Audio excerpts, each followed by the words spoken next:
let's talk about Texas a little bit. They didn't do any drug testing for WBC title. No. That is, again, the media. Wrongly statement. That's in your rule, Don Jose.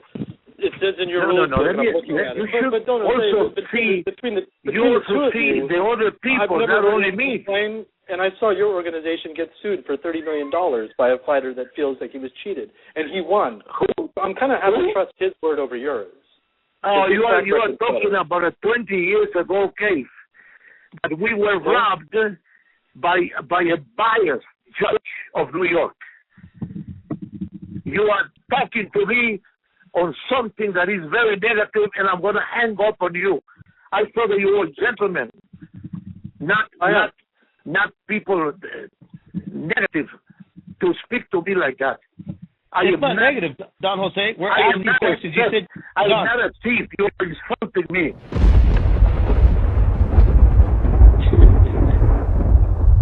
Is he gone?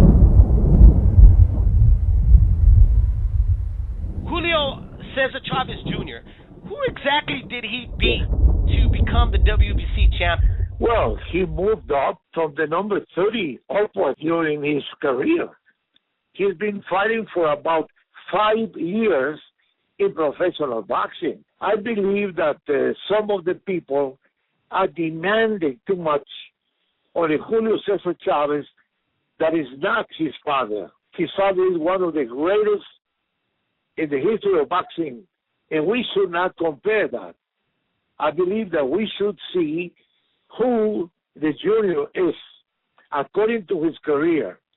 And his career today is one of the most brilliant of the present fighters in the middleweight division. I understand that many people of the media, especially in the United States, do not support him. But I believe that it is unfair. He's highly deserving of the championship. And I believe that when he beats Martinez, everybody will see that. So you're picking him to beat Martinez? I believe that he will not be a mismatch. If Martinez thinks that it will be a mismatch, I will recommend him to train double. Jose, is that recommended? I like to see you all nervous for the next question. No, I'm not nervous. I'm just kind of baffled how the president of the WBC is favoring a particular fighter. Shouldn't you be unbiased and not be picking a fight on this? Because isn't it a conflict of interest for you to have interest of a particular person winning in a bout? Let me tell you. So I don't believe that you are right with all due respect. I believe that you are biased, not the WBC. I apologize for expressing my sincerity feelings.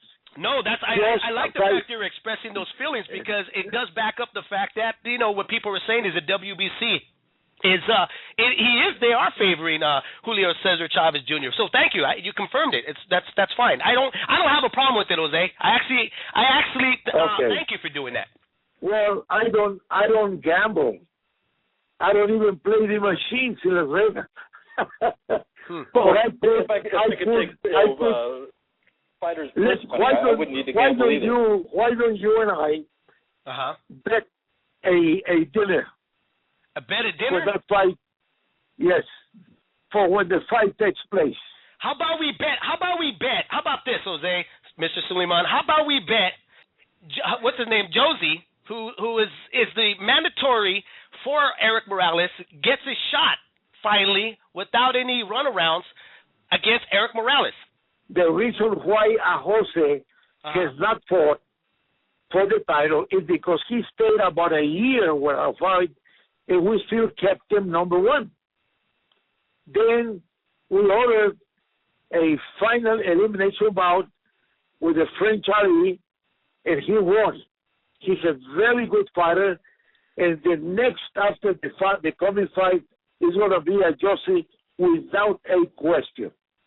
If the champion wants to keep the title, he has to fight a Josie. This is I still am confused, Don Jose, about your rankings. Yes. Yes. Chavez was a 154-pounder in September of 2009. He moved up 2 months later to fight Troy Rowland, who was not even in the top 20. He gets popped for using a diuretic in that fight, and it becomes a no contest. Then he goes on to fight John Duddy for the vacant WBC silver middleweight belt. No contest, because I do not agree with what the commission did. It doesn't matter, though. He got popped for an illegal substance. It doesn't matter if you agree or not, Don Jose. And you can't pick and choose here. Because you're saying in Texas you have no jurisdiction for a drug test. You can't ignore what happened in Nevada. It happened. He got caught for an illegal substance.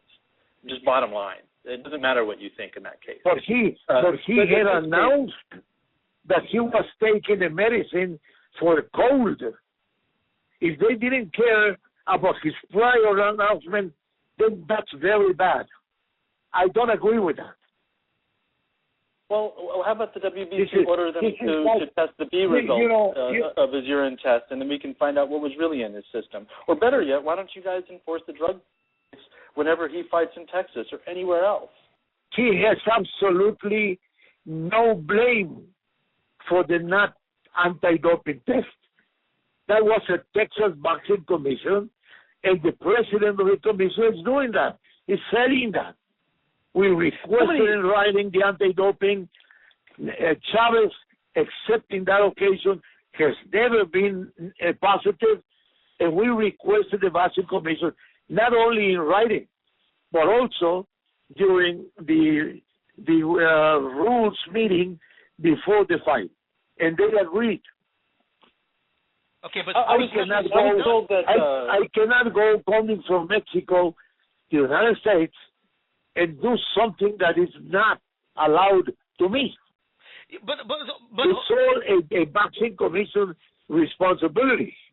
But your responsibility is to take care of the fighters. Your responsibility is to make sure the fighters are taken care of and make sure that they're in a fair fight. And what do you think that I do? Do you think that I don't take care of the fighters? If you're not, every single rule that we have in boxing today, every single rule for protection of the boxer is a WBC rule. It's a WBC rule now, that cannot if you believe, look, I mean, I don't think that is right. You are a member of the media, and you are committed to be fair. Exactly. Not to be biased and aggressive against Mexican fighters. You should not. I don't understand why. You should give everybody the opportunity that they deserve. You have not gone into the ring to fight against anybody. I don't like you being biased. You are discriminating Mexicans. That is not. I don't understand. That is a plain discrimination. That is a plain. You are violating the law of the United States. You're taking money from fighters and you're not protecting them. How is that discriminating? We are not taking money from fighters. You are absolutely wrong.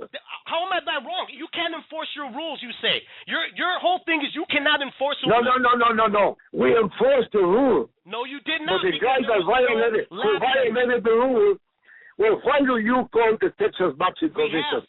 That's what you should do. We have, Jose. And what did they tell you? He said that he's the only one to blame? Come on. Don't take me like a fool. I'm not a fool. Well, can I ask you a question, Don Jose? I know you're not a fool. I think you're one of the most wily people in the sport of boxing. The other person that is talking, I don't know his name, he's very aggressive, very unfair, and very discourteous to me. Well, please go ahead. I am far you sound different. I am very fair. I am fair enough to let you speak. And to just question you. Well, don't let me speak. Don't call me. No, I am not. No, don't call me. You are discriminating Mexicans. And I hope that the Mexicans that speak English and Spanish are listening to this conversation because you are not fair. You are biased, discriminated. You know what I Now, am? somebody else, please. Don't do their job. Some other. Please, somebody else. Go ahead, talk Gabriel. to me. Please. Thank you. Go ahead, Don't say, I don't want to hear that other voice. Don't say, first off, you're talking to two Mexicans who are one generation removed from Mexico. So we're not biased against Mexicans. We are Mexicans. I just think it's very unfair for you to play that race card. You played the race card with us last time. I would appreciate if you would not play the race card. This is about boxing. This is about fighter safety. This isn't about you being from Mexico and we don't like you. That's just an unfair, easy thing for you to hide behind, and it's just simply not true. Well, the way that the other man speaks, he's like hating me. No, I'm not. I don't hate anybody. Will you around anywhere in the arena if you would like to? I don't hate anybody. I like everybody. So do I. You know? Can I ask a question? Don't say, in fact, I love the guy that tries to destroy me. I'm not trying to destroy you.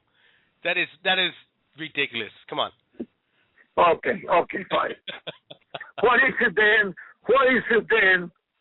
that the funny voiced commentator is so rough and so discourteous and so aggressive? Well, come on. Speak like that. We are people of boxing. Let's respect each other. Let's respect each other. Okay? Absolutely. Go for it, Gabriel. Very good. All right. Go ahead.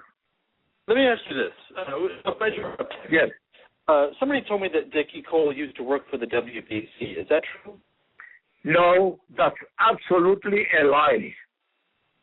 They said he was never worked for the WBC. For one of the regional belts. That's not true? But let me tell you, Dickie Cole is a very nice gentleman and one of the best boxing commissioners that I have known in my life.